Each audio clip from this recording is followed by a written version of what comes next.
자, 교재 6페이지 형사법의 적용법이 이건 이번 시험 문제일 가능성이 매우 높습니다. 기출 문제도 많고요. 그래서 별표 4개쯤 해놓고 5개도 될 것 같아. 중요합니다. 자, 형사소송법의 적용범위는 곧 형법의 적용범위하고 거의 같아요. 거의 같은데 다른 점이 있다면 요 두 개가 다르죠. 형법은 어떤 행위가 범죄가 되고 그 범죄를 저지르면 어떤 형벌을 가겠는가 이걸 행위시에 적용한다 그랬고 행위시법에 의하고 소급입법이 금지되죠. 그죠? 소급표가 금지가 되는데 형사소송법은 소급표 금지 원칙이 적용이 안 돼요. 즉 소급입법도 가능합니다. 차이가 뭐냐면 형법은 일반 국민에 대한 거죠. 일반 국민이 1차적으로 지켜야 될 거죠. 그래서 법을 만들고 난 다음에 청소년 음란물 소지죄에서 법을 만들고 난 다음에 그 법 만들기 이전에 청소년 음란물 소지 행위에 처벌하면 안 됩니다. 소급 적용 안 돼요. 이 법을 만들고 나서 나중에 일어난 범죄에 대해서만 적용한단 말이죠. 그 다음에 비슷한 것을 갖다 끌어다 쓰는 것도 형법에는 적용 금지가 되지만, 즉 유추해석도 금지가 되지만 형사법에는 유추해석도 허용합니다. 비슷한 걸 갖다 끌어 쓰는 것도 허용해요. 그 차이가 있다는 걸 아시고 이제 내용으로 가보죠. 형사법 적용법이 장소 요청법이가 나오는데 형법하고 똑같고요. 그래서 일단 그 대한민국에서 형사 재판을 하는 거니까 대한민국에서 형사 재판한 걸 전제로 생각해야 돼요. 그죠? 대한민국에서 범죄를 잡아서 대한민국 법원에 기소한 것을 전제로 대한민국 형사법이 적용이 됩니다. 그래서 형사소송법은 대한민국 법원에서 심판되는 사건이면 적용된다. 이건 너무나 당연하고요. 대한민국의 영역 외라더라도 우리나라 형사재판권에 미치는 지역 죄악을 해야 된다 그랬죠. 우리 대한민국 적용되고, 그다음 대한민국 영역 내라 하더라도 또 상대국의 형사재판권이 인정되는 지역 그때는 또 우리 형사법 적용 안 됩니다. 자, 그래서 이걸 알기 위해서 형법에서 공부할 내용을 여기 갖고 왔는데 강의 노트 5페이지 밑에 참고 조문, 형법의 적용법이 조문이 있습니다. 그거를 보시죠. 형법뿐만 아니라 모든 법이 한 나라의 주권이 미치는 지역, 한 나라의 권력이 미치는 지역에만 그 법의 효력이 있죠. 그렇기 때문에 대한민국 땅에서는 대한민국 법이 적용이 되는 겁니다. 그래서 중국 사람이 대한민국에 왔다. 그래도 대한민국 법을 지켜야 되죠. 일본 사람이 대한민국에 왔다. 미국 사람이 대한민국에 왔다 하더라도, 캐나다 사람이 대한민국 왔다 하더라도 대한민국 법을 지켜야 됩니다. 로마에 가면 로마법에 따르듯이. 그래서 그를 규정한 것이 제2조입니다. 2조. 본법은, 즉 형법은 대한민국 영역 내에서 죄를 범한 내국인과 대한민국 국민과 외국인에 적용한다. 그래서 대한민국 땅을 기준하니까 이런 것을 땅을 기준한다 그래서 속지주의라고 쓰죠. 땅지 속할 속, 땅에 속한다. 기준이 속지주의. 뭐 예외들이 있긴 있죠. 외국인이라도 외국 사절은 대한민국 법을 적용해서 처벌할 수 없죠. 그 다음에 소파 협정을 맺은 미국 군대, 대한민국 우리 형법을 적용하는데 1차적으로 미국 법을 적용하죠. 자, 그 다음에 대한민국 사람이 중국 땅에 가면 중국 법을 적용을 받겠지만 대한민국 법도 여전히 적용을 받죠. 일본에 가도 마찬가지, 미국, 캐나다 가도 마찬가지, 저기 사모아 섬에 가도 마찬가지입니다. 그래서 사모아 섬에 그 미성년자 성매매 하는 데가 있어요. 미성년자 성매매. 배 타고 다니는 사람이 잊으라고 다닌다고. 그러면 그게 발각이 되면 대한민국 법을 적용해서 처벌하죠. 홍콩 땅에 가서 홍콩에 가서 빠찡고 했어요. 처벌합니다. 라스베가스 가서 도박했어. 처벌합니다. 근데 라스베가스 가서 잭팟 터뜨렸다는 연예인 엄마는 어떻게 되나?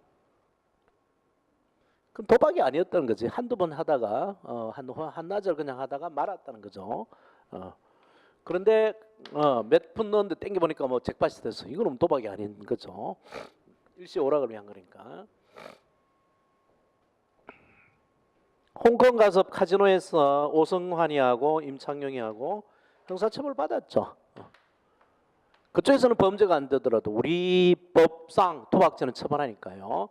그래서 대한민국 국민은 대한민국 형법전을 가지고 세계 여행을 하는 거하고 똑같습니다. 그걸 규정한 것이 3조 내국인의 국외범. 내국인의 국외범. 본법은 대한민국 영역에 의해서 죄를 범한 내국인에 적용한다. 어디 가나 대한민국 법을 적용해서 처벌받습니다. 네덜란드 가서 저기 스웨덴인가 스웨덴 같은데 스웨덴이나 네덜란드 북부 쪽은 성매매가 합법화돼 있고 세금도 내죠. 그 나라는 세금 내고 합니다. 그래도 우리나라 사람은 성매매 처벌되죠. 상대방은 처벌될까 안 될까 이게 이제 문제죠. 그다음 보십시다. 5조 외국인의 국외범. 미국 사람이 미국 땅에서 범죄를 저지르고 캐나다 사람이 캐나다 땅에서 중국 사람이 중국 땅에서 일본 사람이 일본 땅에서 범죄를 저질렀는데 공적인 문제들이 있죠. 내란 대한민국의 내란 외환 국기 통화 유가증권 이런 범죄를 저지르면 외국인이 중국 사람이 중국 땅에서 미국 사람이 미국 땅에서 저지른 범죄도 대한민국 재판권이 미쳐서 대한민국 잡혀오면 대한민국 법을 적용해서 처벌합니다. 그래서 내란죄, 외환죄, 국기 태우는 거, 그다음에 통화라는 게 돈을 말하죠. 달러, 원, 엔, 위안화 이런 것들. 유가증권 수표를 말합니다. 우표, 인치. 인치가 뭔지 잘 모르죠. 인치. 운전면허 시험 할 때에 그 수수료를 내는데 인치부터 붙여서 내요. 그 뒤에 아마 수험 원서 낼 때 거기에 보면 인치 대신하는 게 뭐 내도록 됐어요. 이제 국가에 세금을 납부했다는 표시 증서입니다. 고급 술에 보면 그 병에 인치가 붙어 있어요. 추세를 냈다라는 인치가 붙어 있어. 자, 그다음에 문서에 관한 죄 중 공문서 위조죄, 인장에 관한 죄 중 공인 위조죄들이 대한민국 영계위에서 저지른 외국에 요청합니다. 외우는 방법은 두 문자 쭉 따서 외울 수밖에 없어요. 내외국통 유문인, 내외국통 유문인. 이 범죄는 피해자가 대한민국이 아니더라도 공적인 범죄니까 형법을 적용해서 처벌합니다. 자, 그래서 여기 조심해야 될 게 사문서 위조가 여기 안 들어간다는 거죠. 사문서 위조 X해놓으세요. 여기 안 들어간다. 내외국통 유문인 안 들어간다. 자, 그래서 사문서 외국인이 외국에서 사문서를 위조를 했는데 처벌을 못하니까 그에 대비한 규정이 바로 6조입니다. 6조 이거 형사소송법에서 자주 출제가 돼요. 중요해요. 특경은 꼭 기억해놔야 돼요. 보험법은 즉 형법은 대한민국 영역에서 대한민국 또는 대한민국 국민에 대하여 피해자가 대한민국이거나 대한민국 국민인 경우죠. 전제 기재한 죄 이외제 즉 내외국통 유문인 이외제 사무소 위조가 여기 들어가는 거죠. 그러고 다 들어가요. 뭐 살인, 강도, 강간 다 들어갑니다. 내외국통 유문인 외의 모든 범죄를 범한 외국인에 적용합니다. 그래서 스웨덴에서 성매매한 대한민국 한남이라 그러나 한남들 처벌하잖아, 그지? 근데 그 상대방 여자는 어떻게 돼? 상대방 스웨덴 반드시 여자일 수는 없겠지. 남자일 수도 있겠지. 남자도 몸팔 수 있으니까. 이 뭐 대부분 그때 여자라고 치고 스웨덴 여는 형사처벌돼야 안 돼요? 피해자가 대한민국 피해자 공범이네. 대한민국 영역에서 지난 범죄 외국에 증하죠. 처벌합니다. 처벌해요. 그죠? 대한민국 사람에 대해서 외국인 여자가 뭐 소매치기에서 절도를 했다. 피해자가 대한민국 사람이잖아, 그지? 그러면 인연이 대한민국 끌려오면 우리 법적으로 처벌한다는 얘기지. 스웨덴여가 성매매도 같다는 거예요, 그지? 우리나라 끌려면 처벌하는데 문제가 요거죠. 단 행위죄 법률에 의하여 범죄를 구성하지 아니하거나 소추 또는 형의 집행을 면제할 경우에 예외를 한다. 절도가 행위지에 스웨덴이나 네덜란드에서 범죄가 아닐 리는 없죠. 근데 성매는 범죄는 아니잖아, 그지? 그러면 그쪽에서는 허용된 행위니까 우리나라에 끌려오더라도 처벌 안 한다는 얘기죠. 요거 뒤에 가면 몇 군데 쓰입니다. 요거. 자, 그러면 다 끝났고요. 이제 책으로 가보죠.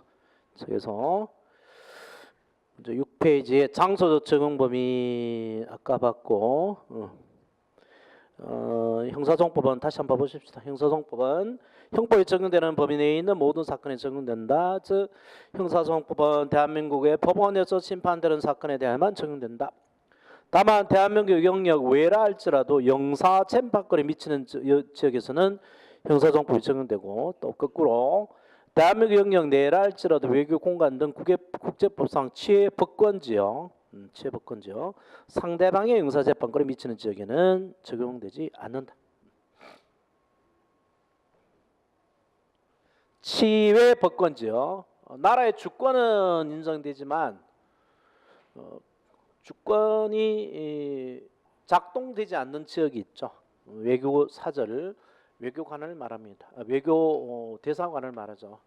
그래서 대한민국 땅에 있는 미국 대사관은 미국 땅으로 봐야 돼요. 미국 땅. 뭐 완전히 활용해 준 건 아니지만 뭐 주권은 여전히 있고 대사관을 옮기면 그 땅은 회복이 되죠.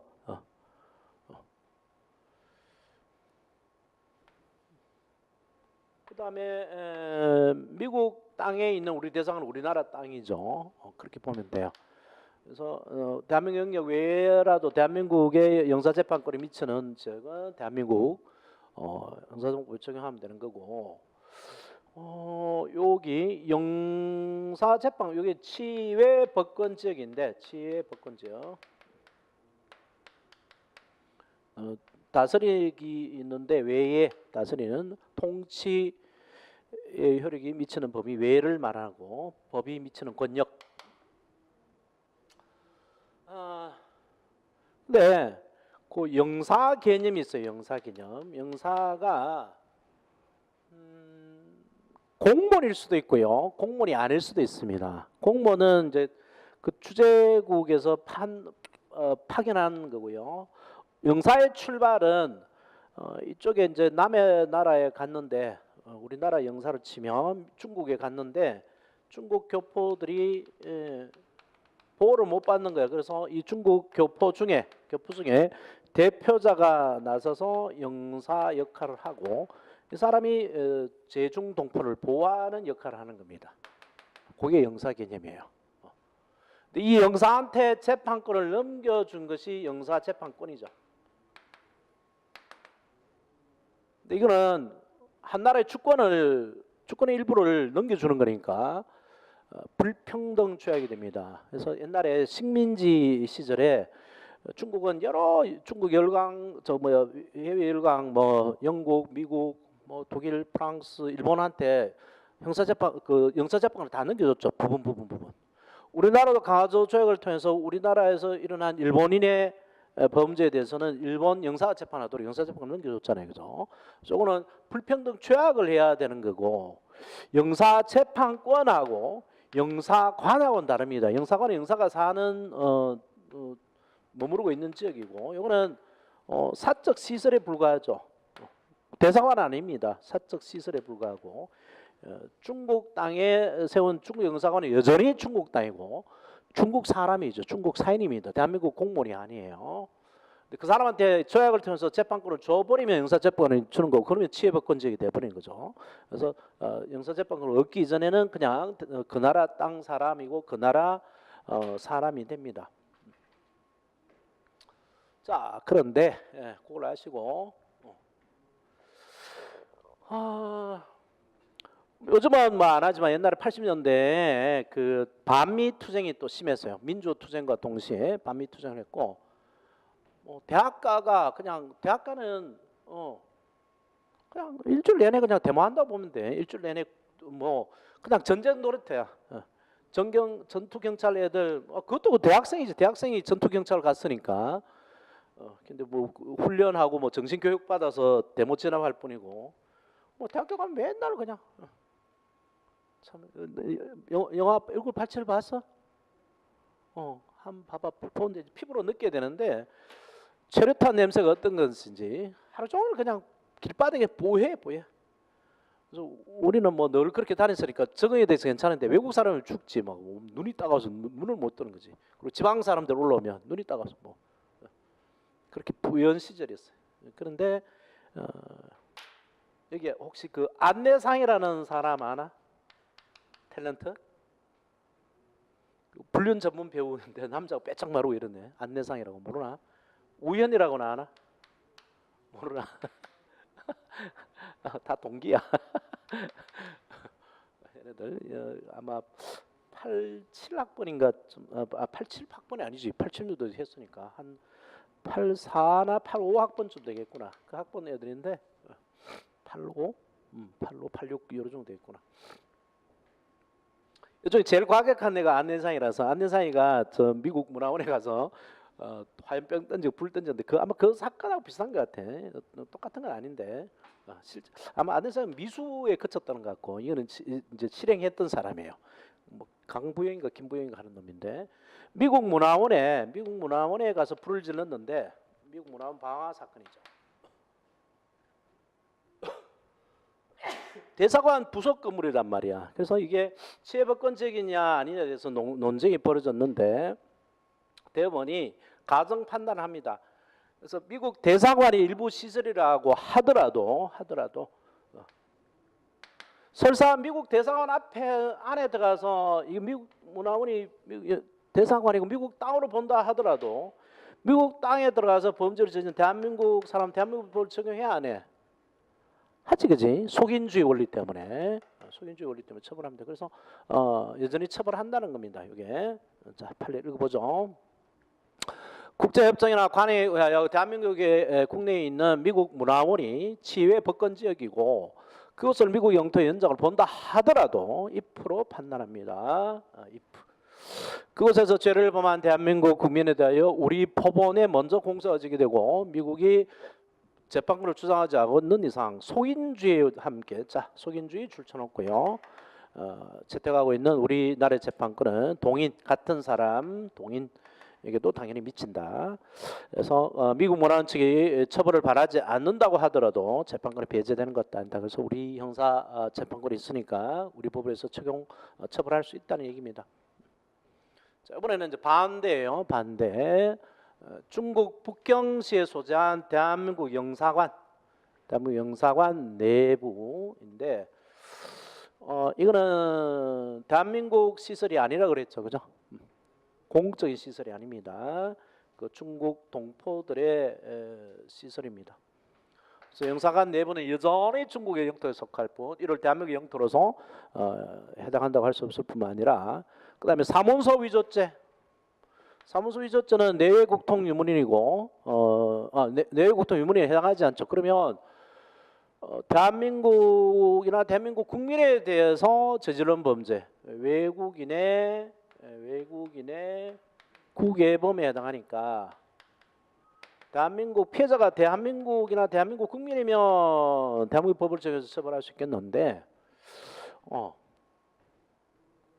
영사가 대한민국 사람이 아니라 그랬잖아요, 그죠? 이 영사관이. 자, 그래서 사문서 위조죄가 형법 6조에 대한민국 또는 대한민국 국민에 대하여 범한 죄에 해당하지 명백하다. 요게 요 범죄가 말이죠. 사문서 위조 범죄가. 따라서 피고인이 내국이 아닌 피고인이 위 영사관 내에서 역급 발권 신청서 한 장. 이게 대한민국 문서가 아니란 말이에요. 중국 말로 돼 있겠죠. 중국. 여권 신청 한 장 써. 이게 사문서입니다. 위조했다는 공소 사실에 대하여 외국인의 국외범에 해당하여 재판권이 없으므로 없다에 동의해 놓고요. 공소가 판결을 해야 된다.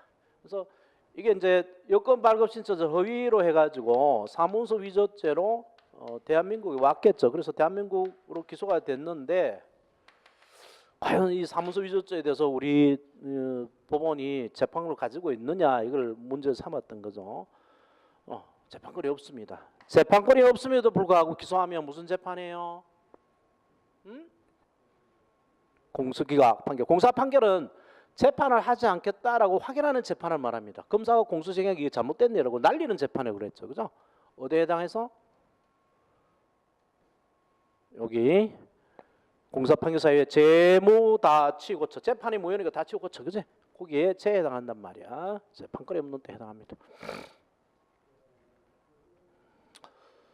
자, 그 다음에 마지막 판례인가?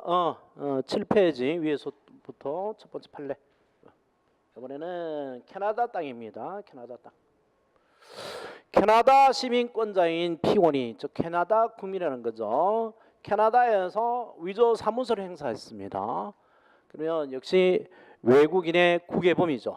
그리고 피해자가 대한민국 사람이거나 대한민국 국민이면, 대한민국이거나 대한민국 국민이면 육적 정돼서 우리 법을 받아 처벌하겠죠. 근데 피해자도 캐나다 사람이에요. 그런 사람. 그러면 아무 재판권이 없죠. 피해자도 대한민국 사람이 아니고 내외국 통유문인 범죄도 아니고. 그래서 캐나다 시민권자인 피고인이 캐나다에서 위조 사무소를 행사했던 내용으로 기소된 경우 위조 사무소 행사죄는 형법 5조의 죄에 해당하지 않고 6조 대한민국 또는 대한민국 국민의 법익을 침해하는 행위라고 볼 수도 없으므로 역시 우리나라에 재판권이 없다. 없다에 또 동그라미. 재판권이 없다. 자, 다시 한번 재판의 종류, 실제 재판, 유죄 판결, 무죄 판결, 형사재판, 관할 위반, 면소, 권사 판결 결정인데 면소 판결은 어떻게 외운다고? 학사 공개. 사가 뭐야? 사. 그래야 되겠구나. 그다음 공이 뭐지? 공소시효 완성됐을 때.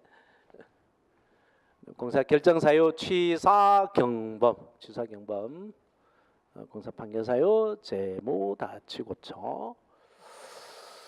자, 그다음에 인적 정범위로 가보죠. 7페이지에. 대한민국 영역 내에 있는 사람에게는 다 적용이 됩니다. 속지주의 원칙상.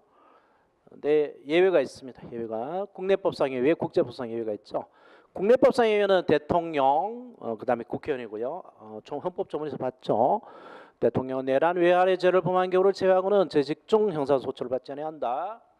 국회의원은 현행범인 경우를 제외하고는 회기 중 국회의 동의 없이 체포 또는 구금되지 아니하고 국회에서 직무상 행한 발언과 표결에 관하여 국회 외에서 책임을 지지 않습니다. 그다음 국제법상 외에는 외국의 원수 등 외교 사절들이죠. 형사법에 적용되지 않아요. 자, 요거 관련된 판례 중요합니다. 별표 4개 좀 해놓으세요. 판례.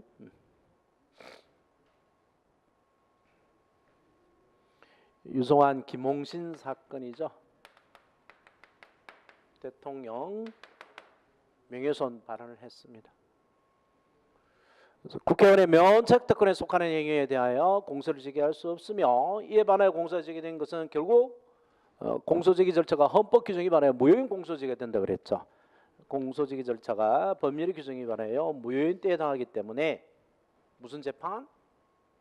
공소기각 판결입니다. 판결로서라는 말에 조심하세요. 결정으로 속인단 말이에요. 결정. 공소기각에 결정하는데 이렇게 속입니다. 아니다. 판결. 결정하고 판결이 다른 점이 뭐라고 그랬어? 변론을 여느냐 안 여느냐. 자, 그 다음에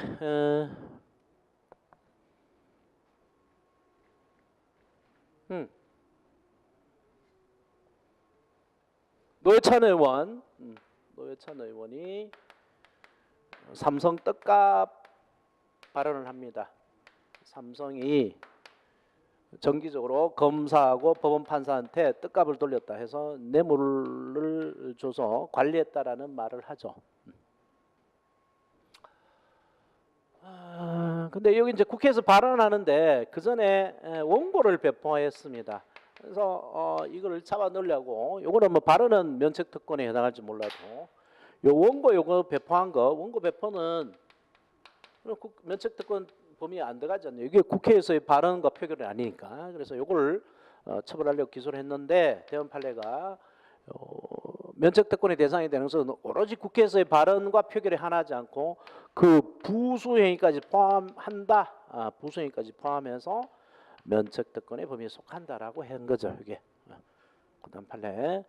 면책특권의 대상이 되는 행위는 국회 직무 수행에 필수적인 국회의원의 국회 내에서 직무상 발언과 표결하는 의사표현의 자체에 국한되지 아니하고 이게 통상적으로 부수라는 말이 붙어서 따르다 말이죠. 붙어 따르고 부창 부수할 때 그 부수지. 예? 참 부창 부수가 무슨 말인 줄 아나? 어? 무슨 말이야? 국어 시험 본다며. 부창 부수. 어? 남편이 노래를 부르면 마누라 따라 부른다. 이게 부창 부수냐? 나도 정확하게 몰라. 남편이 노래 부르면 여자도 따라 부른다 이 말 같은데. 부수하여 행하기까지 포함한다. 그렇기 때문에 국회의원이 국회 본회의에서 질문할 원고로 사전에 배포한 행위나 국회 법제사법위원회에서 발언 내용이 담긴 보도 자료를 사전에 배포한 행위는 국회의 면책특권의 대상이 되는 직무 부수 행위에 해당한다. 해당해 동감해 놔. 해당한다.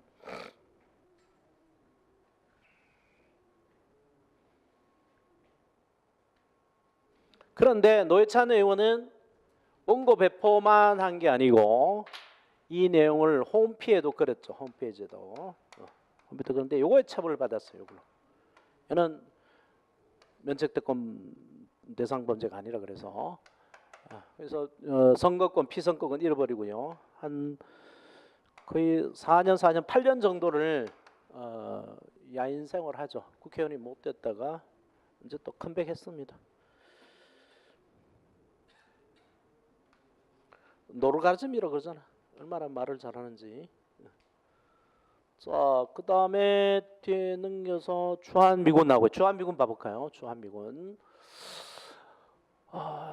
주한미군이 우리나라에서 범죄를 저지르면 그 범죄에 대해서 이제 미군을 유치하려고 특권을 줬죠.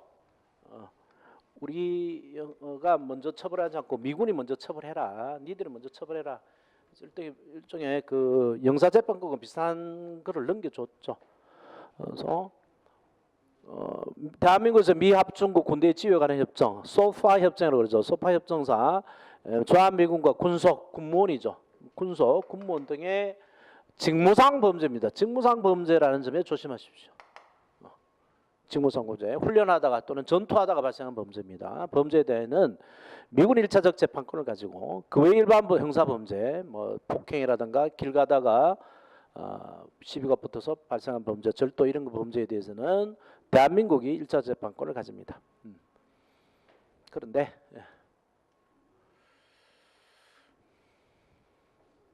뭐 공무집행 중의 얘기죠. 첫 번째 판례는 뭐 그게 좀 확인된 거니까 안 읽어도 되겠고, 두 번째 판례가 어렵기도 하고 중요합니다. 경찰 시험에 2번 정도 이상 나왔어요 이미. 다만 미합중국 군대 군속 중 통상적으로 대한민국에 거주하고 있는 자는 위협적인 정도는 구속 개념에서 배제된다. 배제 동감이었어요. 노랗게 된 부분은 항상 줄치고요. 군속 중 통상적으로 대한민국에 거주하고 있는 자. 이게 어떤 의미냐 하니까 미국 본토에서 수송되어 오거나 이제 미국 군인이 있단 말이에요. 미국 군인이 있고, 그 다음에 미국 군속 즉 군문이 있는데, 군인은 아니지만 일반인이지만 군대 내에서 일하는 사람이 있다고요. 기술자들이죠. 정비공, 뭐 보일러공, 전기공 이런 사람들이 있다고. 그래서 그 퇴근 시간쯤 5시나 6시쯤에 의정부 전철 타면 그게 온갖 인종 사람들이 다 타요. 미국에 온 것 같은 기분이 들어. 뭐 파나마 사람 같기도 하고 뭐 이런 사람이 쭉 타는데 그 사람들 군속. 이제 부대 가다 퇴근하면서 나오는 거죠. 전철 타고. 그리고 의정부나 저기 동두천에 퍼져서 놀죠.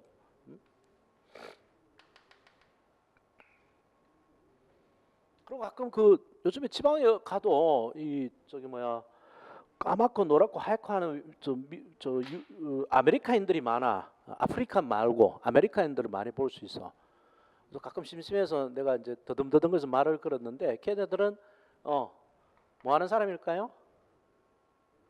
영어 강사로 온 사람들, 영어 강사. 걔네들이 또 커뮤니티가 있어서 모여서 이제 술집에서 정보 교환하고 이런 데가 있더라고. 하여튼 이야기 좀 샜는데, 이게 미국에서 날라온 이게 민간인인데, 미국에서 날라온 사람은 미국 군인하고 똑같이 취급해서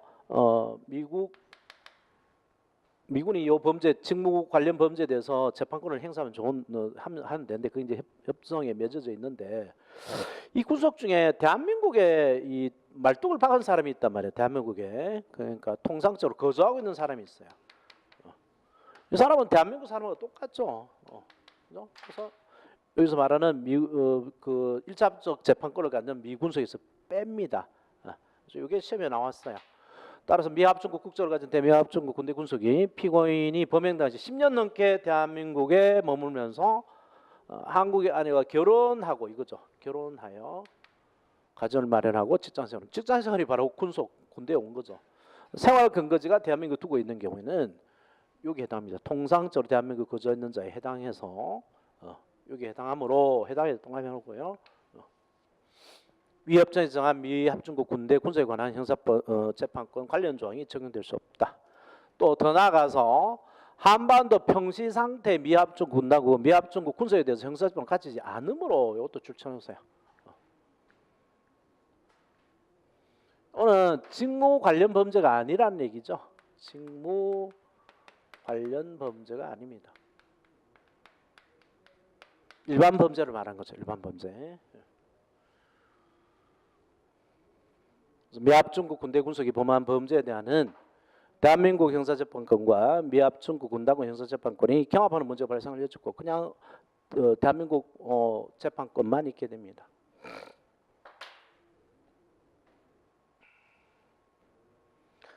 자, 그 다음에 시간적 적응 범위가 하나가 남는데,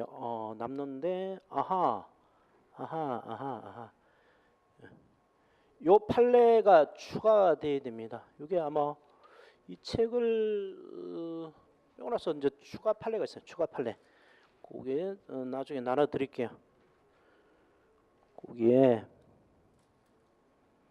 참고 판례, 그 판례 밑에다가 넣어놓으세요. 뭐 몰라도 상식적으로 나중에 생각하면 되는데 이 판례. 일단 민간 법원하고 일반 법원이지. 일반 법원하고 군사 법원하고 재판권이 다르다는 것을 먼저 아시고요. 그래서 민간 법원인데 알고 봤더니만은 이놈이 민간 범죄도 저지르고 군사 재판권에 해당하는 군사 범죄도 저질렀어. 경합범입니다. 그래서 형이 하나가 선고됐어요. 한 개 형이. 그러면 이 두 사건을 한 법원이 재판할 수 있느냐 이건데 안 됩니다. 둘을 쪼개야 돼요. 요거는 민간 법원에서 재판하다 보니까 이 군사 법원 사건에 그러면 군사 법원을 넘겨줘야 돼. 쪼개가지고. 자, 그 판례입니다. 책에는 없고 보충 자료로 보시고요. 군사법원이 특정 군사 범죄를 범한 일반 국민에 대하여 신분권 재판을 갖추더라도 이건 어디까지나 해당 특정 군사 범죄에 해당하는 것이지. 그래서 뭐 군용물이라든가 군사 범죄가 있단 말이야. 총을 뭐 어디 가서 팔아먹었다든지 이런 거 있잖아. 총 팔아먹을 이유는 잘 없겠지만 워카 같은 거 팔아먹었다 얘기야. 하더라도 이는 특정 해당 군사 범죄에 하나는 것이지. 또는 뭐 그 상관 명령 불복종죄라든지 이런 거지. 이전 이후에 범한 다른 일반 범죄까지 재판권을 가지는 것이다. 민가에 가서 뭐 절도했던가 이런 건 안 되는 거지. 따라서 일반 법인이 범한 수개의 죄 가운데 특정 군사 범죄와 그밖에 일반 범죄가 형법 37조 전단에 경합범 관계에 있다 봐. 이건 이제 나중에 할 겁니다. 37조 전단의 경합범이라는 게 그 사전 경합범인데 형이 한 개가 선고돼요. 그래서 나옵니다. 그 하나의 사건을 기소된 경우 특정 군사 범죄 사건에서는 군사법원이 전속적인 재판을 가지므로 일반 법원에 대하여 재판을 행사할 수 없다. 그래서 나눠주라는 얘기입니다. 그 반대로 그밖에 일반 범죄에 대한 군사법원이 또 재판권을 행사하는 것도 허용될 수 없다. 결국 기존 사건에 전부 대한 재판권을 가지지 아니한 일반 법원이나 군사법원은 사건을 전부로 심판할 수 없고 분리해서 나눠줘라. 상식적으로 생각하면 돼요. 자, 오늘은 여기까지 하고 다음 주에 시간적 정보, 이거 시간이 많이 걸린다 그랬죠? 부터 하십시다. 수고 많았어요.